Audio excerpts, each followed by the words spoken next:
Hello दोस्तों, मैं विश्वनाथ मिश्रा आपके अपने YouTube चैनल टारगेट जियो टाइम में आपका स्वागत करता हूं। आज के वीडियो का टॉपिक है भारत के पर्वत एवं भारत की पर्वत श्रेणियां। तो आइए वीडियो शुरू करते हैं।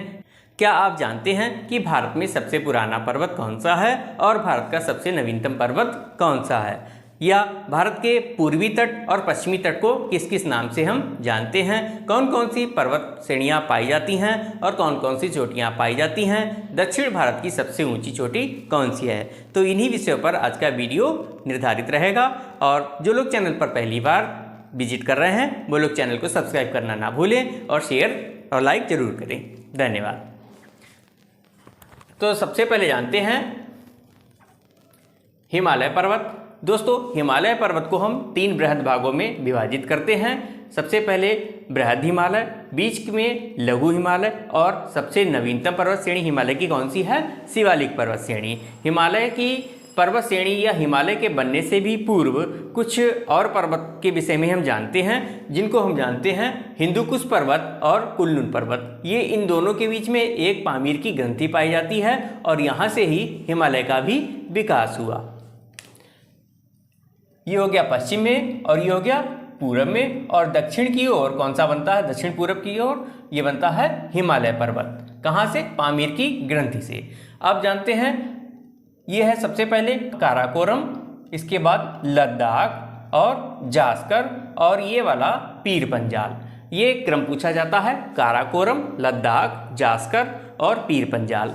इसके बाद जानते हैं सबसे पहले दीर्घ हिमालय या बृहद हिमालय, तो ये सबसे बड़ा काला वाला। इसके बाद बीच में मध्य हिमालय या इसको कहते हैं लघु हिमालय और अंत में है कौन सा? सबसे कम छोटा, सबसे दूरी इसकी कम रहती है, कौन सा है? शिवालिक पर्वत श्रेणी।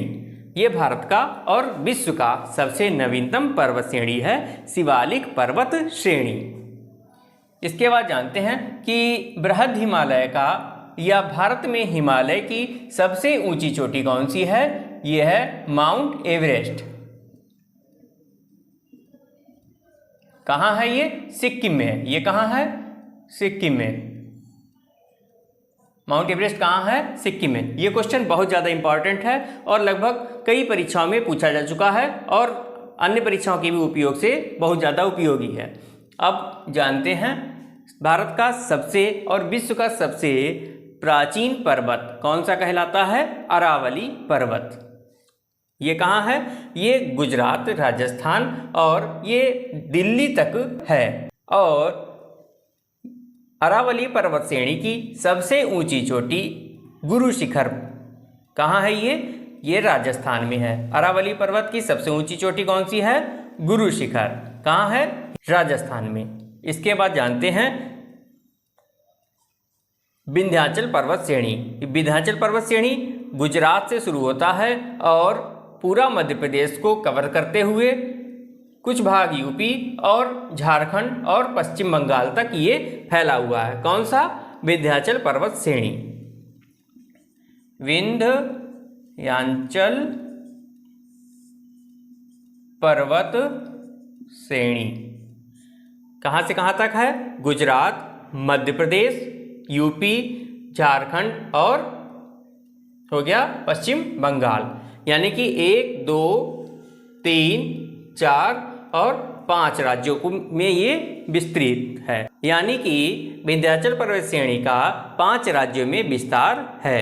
और विंध्याचल पर्वत श्रेणी को हम कई भागों में, अलग अलग भागों में, कई चोटियों में विभाजित करते हैं या कई पहाड़ियों में विभाजित करते हैं। कुछ भाग को हम विंध्य कहते हैं, इसके बाद भारनेर, कैमूर और पारसनाथ। पारसनाथ पर्वत ये है यहाँ पर उत्तर प्रदेश का जो भाग पड़ता है, सोनभद्र का एरिया, वहाँ पर ये पारसनाथ के नाम से जाना जाता है। और बाकी पूरा भाग मध्य प्रदेश में है। और विंध्याचल का कुछ भाग गुजरात में भी पड़ता है और कुछ भाग मध्य प्रदेश में। इसके बाद जानते हैं सतपुड़ा पर्वत श्रेणी। सतपुड़ा पर्वत श्रेणी को भी हम कई भागों में विभाजित करते हैं। इसके कई नाम हैं, राजपीपला, सतपुड़ा, महादेव, मैकाल।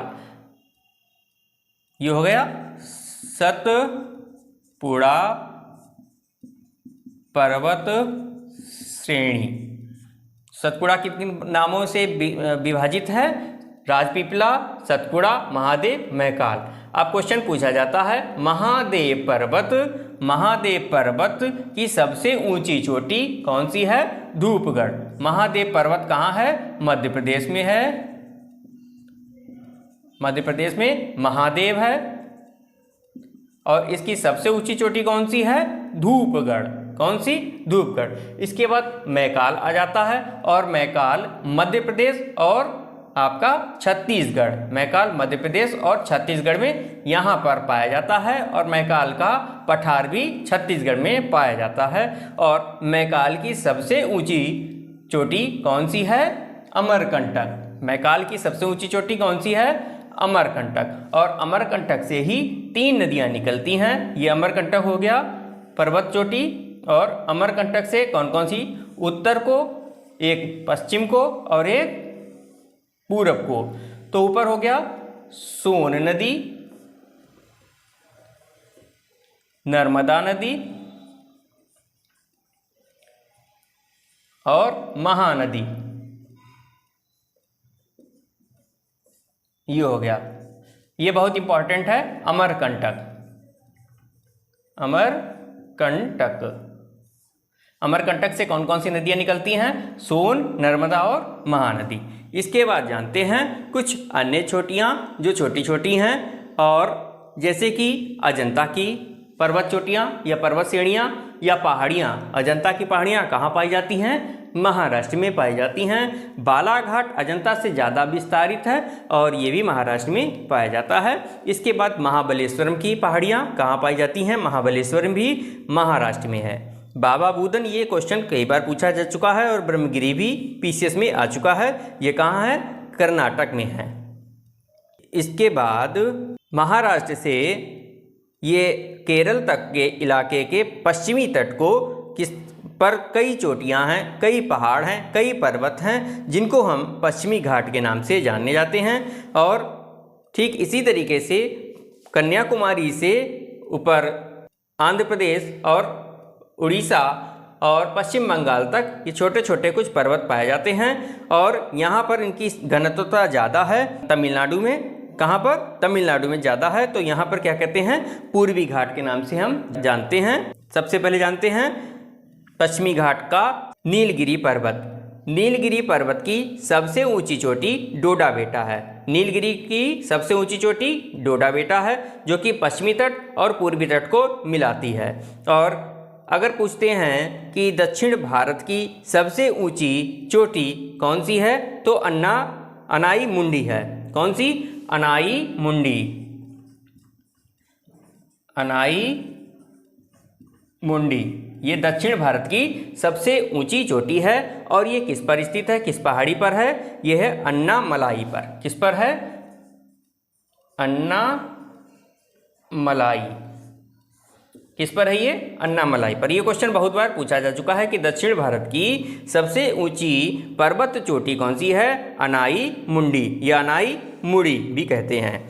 इसके बाद पश्चिमी घाट और पूर्वी घाट को कौन मिलाता है? ये नीलगिरी की पहाड़ियों पर इनका मिलन होता है और ये नीचे तक एक पर्वत चोटी या सीढ़ी चली गई है। और सबसे दक्षिणतम भाग इलायची की पहाड़ियों के नाम से जाना जाता है। किसको कहते हैं? इलायची की पहाड़ियाँ। इसके बाद उड़ीसा और आंध्र प्रदेश के बीच में एक पर्वत पाया जाता है, या कई छोटे छोटे पर्वत हैं, इसे कहते हैं महेंद्रगिरी पहाड़ियाँ। महेंद्रगिरी की पहाड़ियाँ कहाँ पाई जाती हैं? आंध्र प्रदेश और उड़ीसा। और मलयगिरी की पहाड़ियाँ कहाँ पाई जाती हैं? ये सिर्फ उड़ीसा में पाई जाती हैं। राजमहल हो गया पश्चिम बंगाल में। इसके बाद जानते हैं पूर्वोत्तर राज्यों के विषय में कि पूर्वोत्तर राज्यों में कौन कौन सी चोटियाँ पाई जाती हैं या कौन कौन सी श्रेणियाँ पाई जाती हैं। दोस्तों, हिमालय का विस्तार इस तरीके से एक चाप के रूप में हुआ था, चाप के रूप में जैसे हुआ था, लेकिन ये अरुणाचल प्रदेश में आकर दक्षिण की ओर मुड़ जाता है और अपने कई छोटे छोटे भागों में विभाजित हो जाता है, जिनको हम अलग अलग नामों से जानते हैं। तो सबसे पहले डाफला की पहाड़ियाँ के नाम से ये हैं हिमालय के ही भाग, लेकिन ये अलग अलग नामों से जानी जाती हैं। तो डापला की पहाड़ियाँ कहाँ पाई जाती हैं? अरुणाचल प्रदेश में। इसके बाद पतकाई बूम, ये भी अरुणाचल प्रदेश में ही पाया जाता है। इसके बाद नागा की पहाड़ियाँ, ये नागालैंड में पाई जाती हैं। और मिजो की पहाड़ियाँ, ये मिजो की पहाड़ियाँ कहाँ पाई जाती हैं? मिजोरम में। और बीच के एरिया में जो कि असम और मेघालय में कौन कौन सी हैं? गारो, खासी, जैंतिया और मिकीर, ये छोटी छोटी पर्वत चोटियाँ हैं और इन भागों में पाई जाती हैं। दोस्तों वीडियो को लाइक कीजिए, चैनल को सब्सक्राइब करना ना भूलें और कमेंट करें कि अगले आपको कौन कौन सी वीडियो पढ़ने हैं। धन्यवाद।